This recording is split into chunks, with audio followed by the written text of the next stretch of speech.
Hi, does anyone want to see someone from Buffy?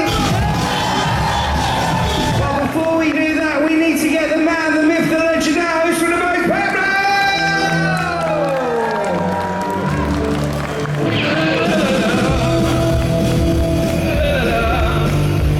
I don't think I can do this without the chair, though.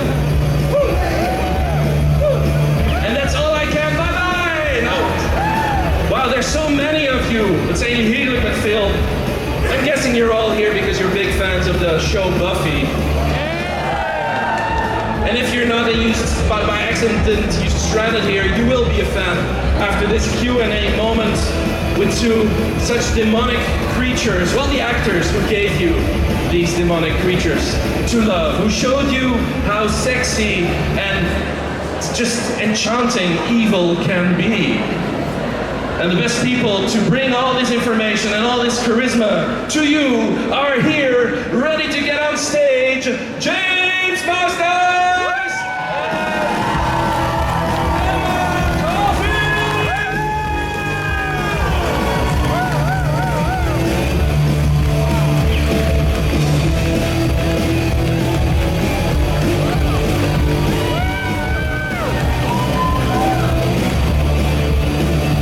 Beautiful people.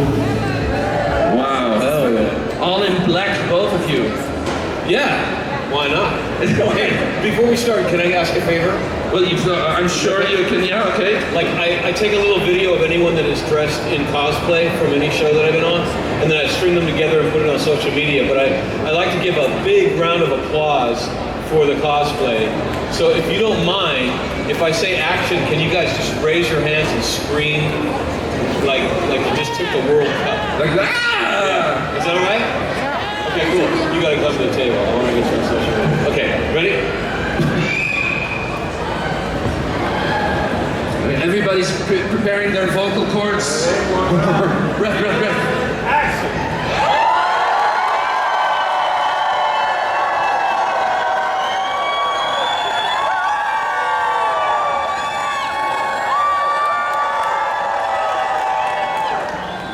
Beautifully done.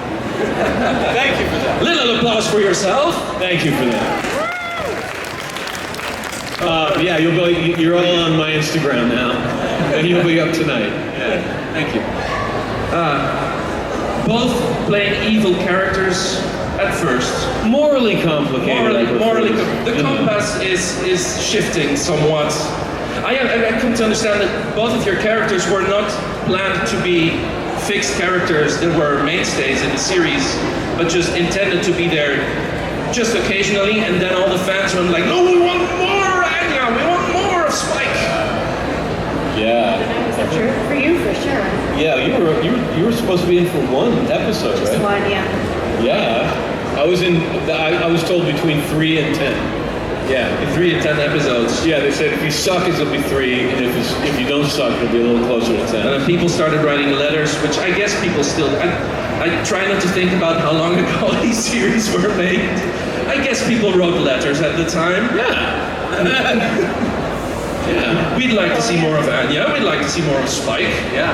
Sincerely, give it to us, fan. Something along those lines. Yeah. We also learned our lines, so that was important. You know, Oh, that helps. yeah, If you know your be character. easy to work with, you know. Don't cause a lot of trouble. And they'll have you back. They're here in a huge number of people, and they all have questions, or many of them have. See, this person always has good questions. I'll get to you eventually. I'm going to jump among them, and then I'll be like making my way, and they'll lift their hands up. Oh, if they dude, have can you person- crowd surf? Can you just jump? No. I've never done that before. Oh, you gotta do it one time. Do I? Oh wow. Should I? No, don't do it in Amsterdam. Don't. Seas will part. I'm in a band and we played Amsterdam, and we were warned, like, do not stage dive in Amsterdam. They don't catch you. They're too cool for that. And our lead guitarist, he stage dove anyway, and you guys parted like the Red Sea. And he just went straight down into the concrete. The rest of the band was like, yeah, we warned you. Not here. It's a bass player's band anyway. So let's see if I can, I'll start here. Oh, looking good. Jump! Ooh. Yay, we made it. Let's see, if any, there. I should have jumped on that side. So I'll get to you then first. Hi, thank you for being here. Hey, brother. I love the show. I grew up with that show, my #1 show. I have two questions, one for you, James, and one for you, Emma. So, for James, if you were offered to choose your next role, would it be a Star Trek role, like Star Trek Strange New Worlds, or a Star Wars role? Oh no, affiliation! I would choose Star Trek.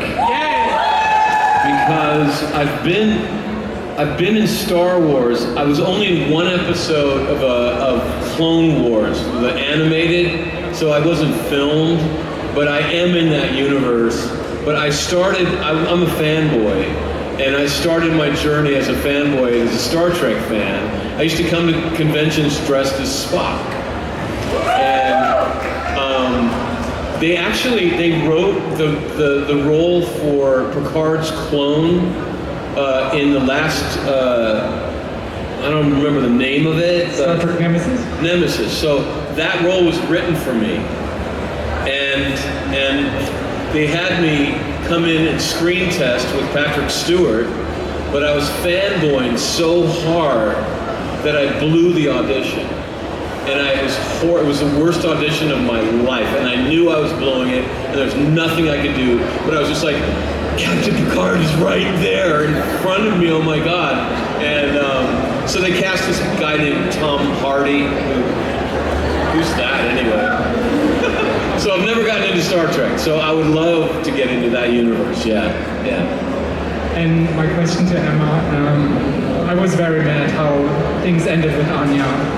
So, in a Buffy multiverse, what kind of Anya would you bring back? Anya the human, Anya the demon, or a different kind of Anya?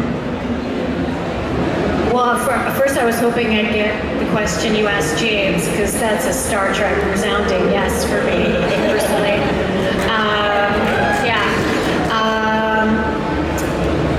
And I didn't know that. That's the first time I ever heard that Tom Hardy. That is crushing. That is devastating. I'm so sorry. If you're gonna lose, you could lose to Tom Hardy, though. Like, okay. Right. Dang.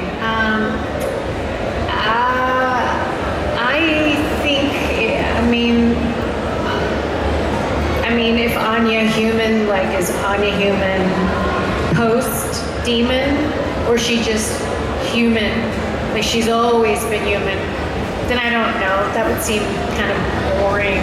What do you think? I don't know. I like her being both. I think we all are kind of all a little bit both. Right? So, yeah. I would say Anya post-bad. Yeah. Thank you. And then here. Hi, I have a question because I like the character of Giles, and it's a bit hidden how he transformed from the good stiff librarian to something else. So if you guys can talk a little bit about that, thanks. About his transformation? Yeah, about Giles, because like by the end of it, he was at a flaming bat, right? Giles kicks. Yeah. I think when you have an actor that is that good, you're going to want to explore more of that character, because I mean, Tony is both. You know, Tony is a very nice guy, but there is like a dangerous part of him when you're talking to him. Like, he played Frankenfurter in Rocky Horror Picture Show in London, and apparently he was amazing. Like, I remember when he came up to me one time, it was in season 2, and I had mispronounced the word bullocks, because the script was written by an American, and it was spelled B-U-L-L, bullocks. So I'm an American, I was like, bullocks, and he just came up to me and goes, "We don't say it like that, you brat. You are embarrassing me back home. I'm going to help you now." And it was not Giles. It was flaming bat dude, you know? And so I think when you have an actor that has both of those things, you're going to want to go explore that. So I think it was inevitable that he was not going to just stay in the library. Yeah. Yeah, Tony is just one of the most lovely human beings you'll ever meet in your whole life. Like, he's just solid. And he's also, like, sexy. Do you know what I mean? He's sexy and he's charismatic and he has a wicked sense of humor. So, you know, I think maybe it was allowing Tony to have a little bit more of Tony. Do you know what I like? Allowing that to come through. Because he's definitely not the bookish, like, nerdy librarian at all. No, but he is very calm. He's always very, like, methodical about the way he speaks and everything he does, but he's funny as hell. Like, we were all crazy when we were doing Buffy. Like, the problem is the scripts were so good that you would film a scene and you would have missed something. Every time there would be some description, some joke that was in the script that we didn't get on film. So we were constantly failing. So there was all this pressure and it was driving us mad. But Tony was always the calm one in the middle of the storm. Well, you know, you do as well as you can and you move on, you know? And he was always kind of like, okay, we're gonna be okay. Tony's here, it's okay. Yeah, we were all young and crazy, yeah. Also, do you remember Tony always gave the foot massages? What? Yeah. He did what? Yeah, we'd all be, sitting during setups, and all the girls, we'd fight for Tony to give us these little foot rubs, and he had these great back rubs too, but they weren't massages. It was these like little 3/4 circles. He never touched me. He never did the 3/4 circle. No help at all. We all got that. That was really cool. I don't know that you'd be allowed to do that now. and that's not a good thing because we were all missed out on Tony's epic, but they were like therapeutic. Okay, did he only do it for the women or did he do it to like Sandra got a back rub? No, I don't think it was just the women. I think we were just the only ones willing to ask. Do you know what I mean? He never let on that he did that. Yeah, it was like he was sitting right there. He's like, oh, okay. Bless him. Such a good, we love him too. He hated me. Okay, great. That's great. Next question. Hi, I have a question about... Where are you? There you are. Hey. Hi, I have a question about the episode of Once More We're Feeling, because that was such a unique episode to have in a show where it's a musical. So I wonder what the preparation was for that, and did you end up loving musicals or hating them after doing that production? I just remember being terrified. Were you terrified? I wasn't terrified, and I don't generally like musicals. There's, I can think maybe 5 musicals that I like in total. Les Mis. Which one? Les Mis. Les Mis, Rent, Hedwig, Miss Saigon. Maybe that's it. I'm thinking. I mean, they're right up there. I don't dislike Cats or Phantom. I mean, they all have their merits, but yeah, I'm just not a big musical. But I was really excited to try, just to do something different. I feel like around that time we were all getting a little bit like, I don't want to say complacent, but it was, 6 years and you're kind of doing the same type of thing. So that was it was reinvigorating, I remember thinking that the show was being flushed down the toilet. I thought that the producers had gone insane. I was like, we have a perfectly good show here, and you are going to make fools out of all of us, and it's over. We're going to get canceled. That's going to come out, and the show is going to be canceled, and we're all going to, all of our careers are going to be ruined, and that's it. I had no faith at all. Like a lot of I was comfortable singing, and Tony was comfortable singing. I guess you were comfortable too, but a lot of the cast were like, guys, I don't sing. Like, don't make me do something in front of millions of people that I'm not good at. That's not fair. And I think that's actually a pretty good argument, And I didn't like the music.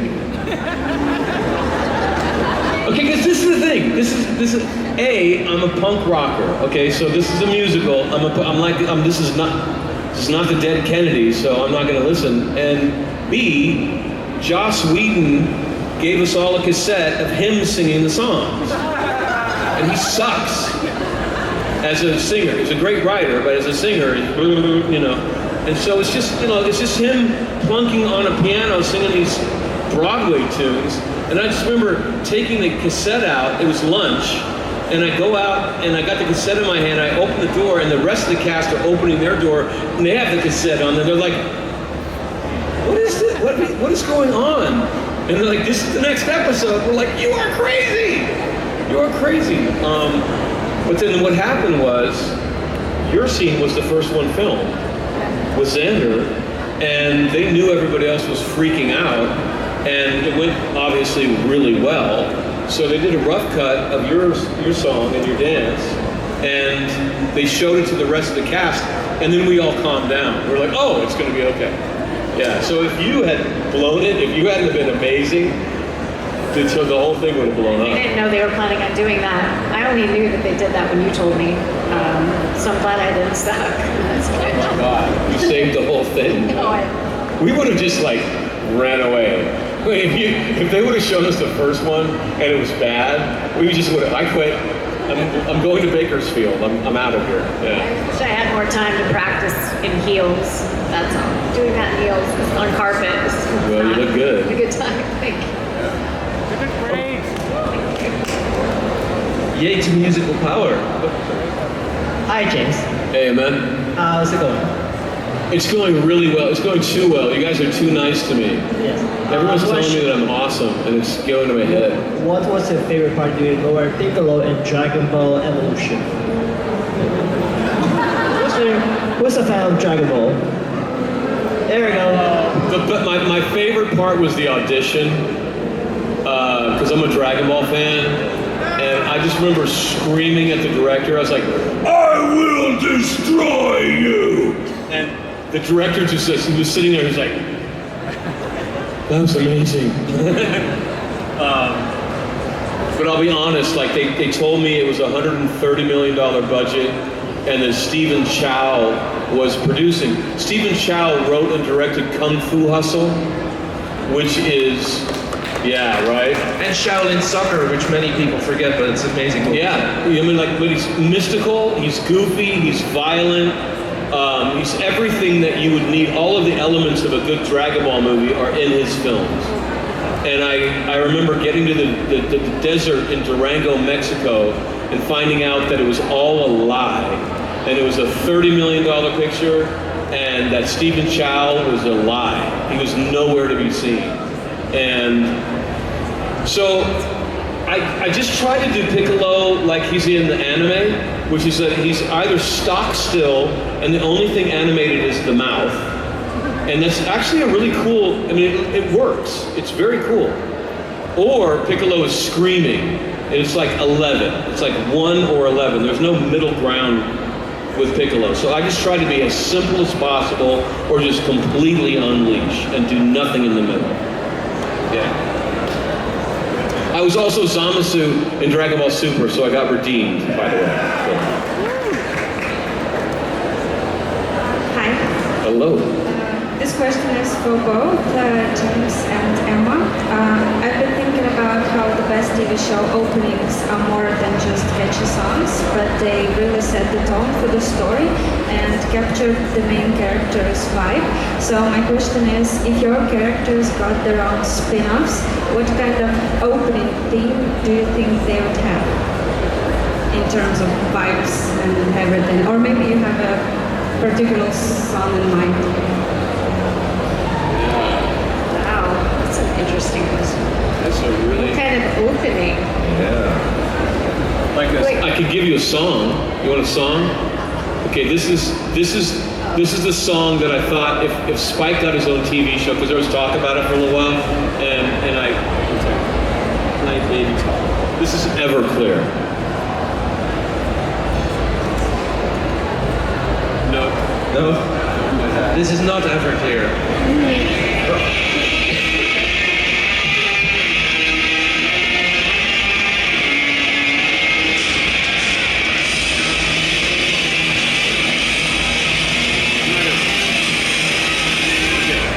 lost the bass, but that's okay. Forget it, man. It's a song. This is a song about Spike, a good man to have in a fight, unless he's with his girlfriend Obnoxious on a Saturday night. He does not give a damn what anyone thinks. Oh, he's like this kick-ass guy who he gets around his girlfriend. He's like, does baby talk. Hey baby, how you doing? What's up? And I was like, that's so Spike.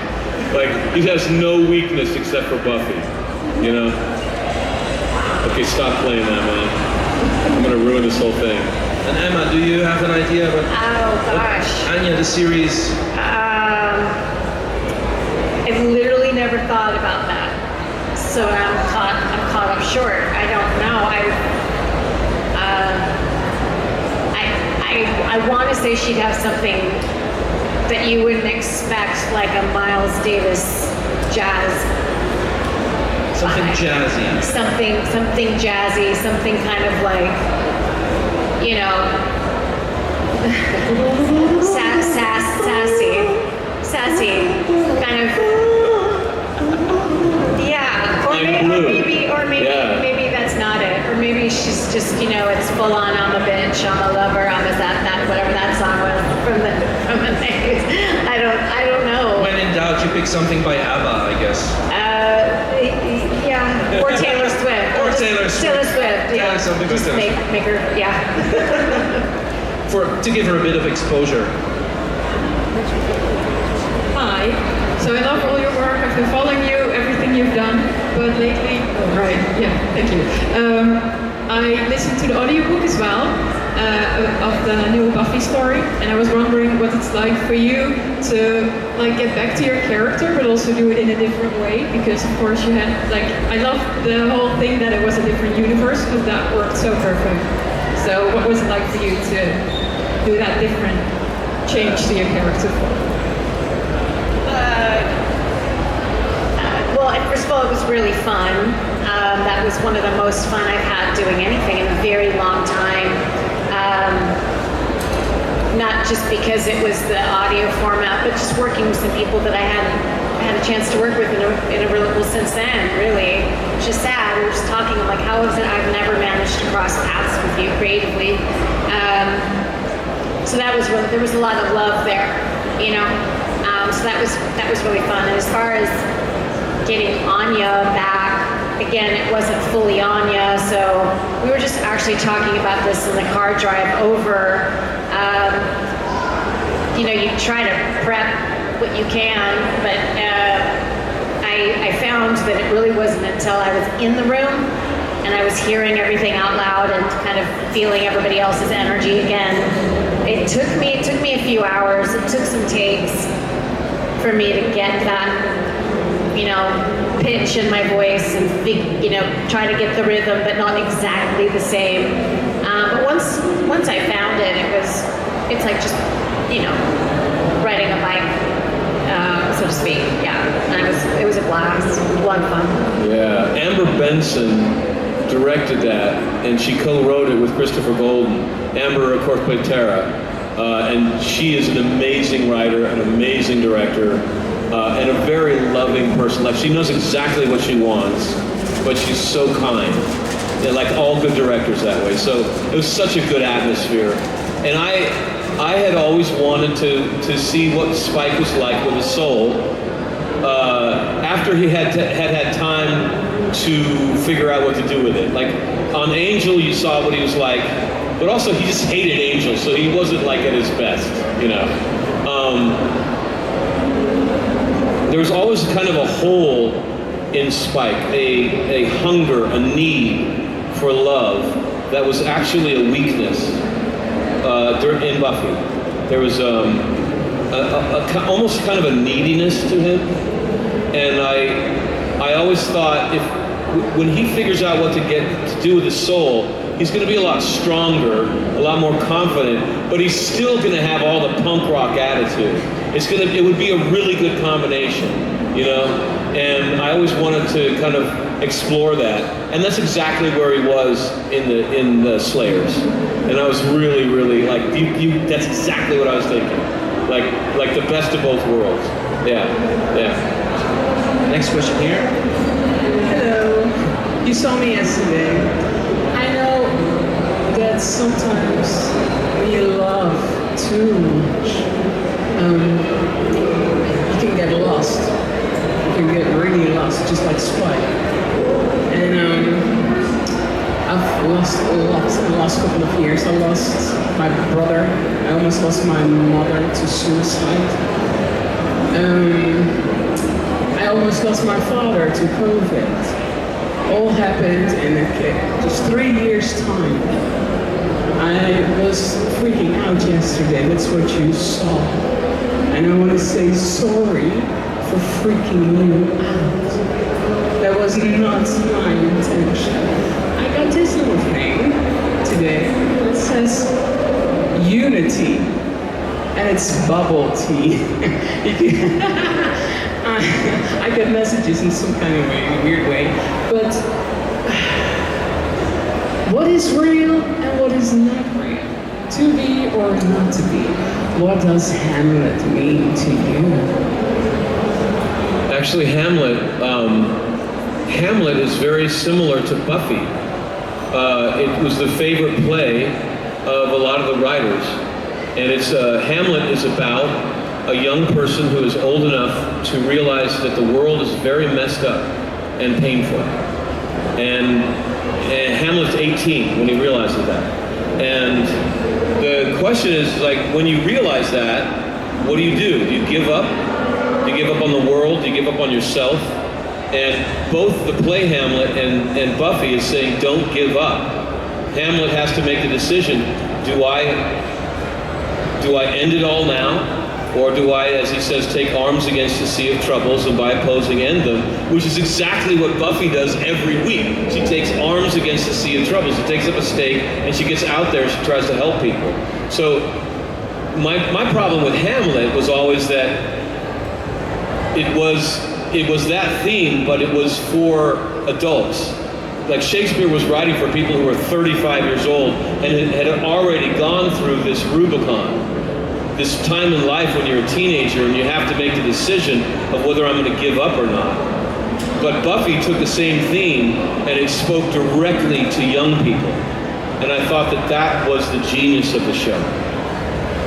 And I have one final question right here in front. Hi, I'm Ivy.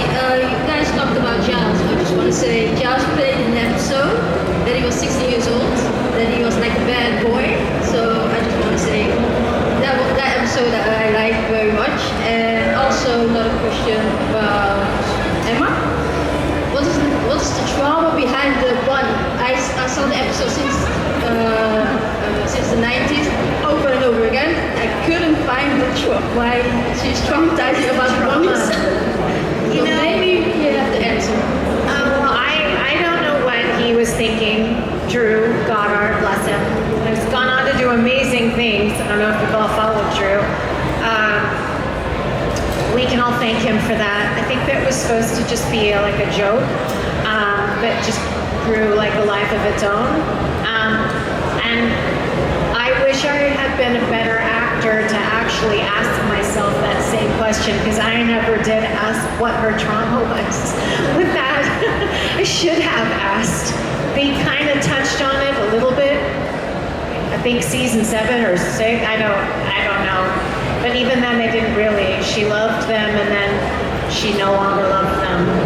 Because bunnies.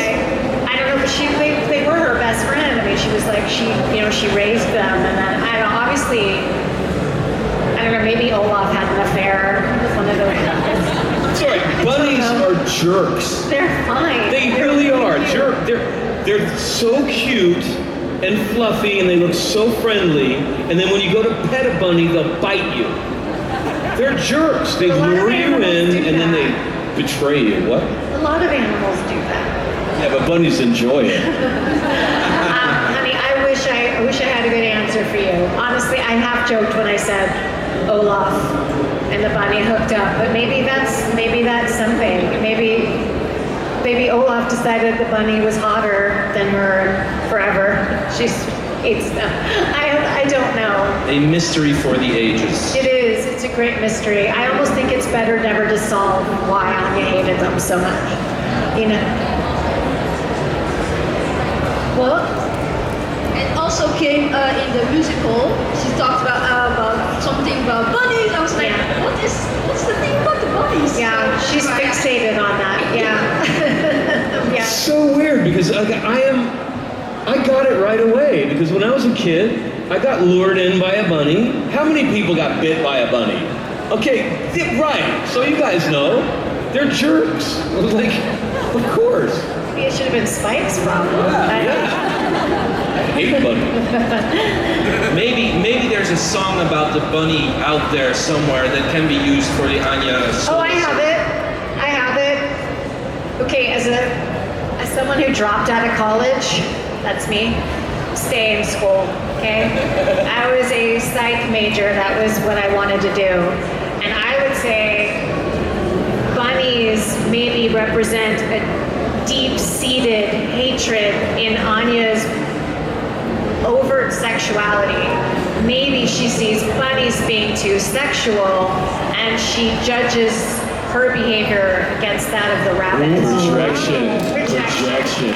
Yeah. Revelations for us all. Revelations. And that's it for now for the questions. You'll be here the rest of the day. Oh my God. Yeah, time flies and stuff.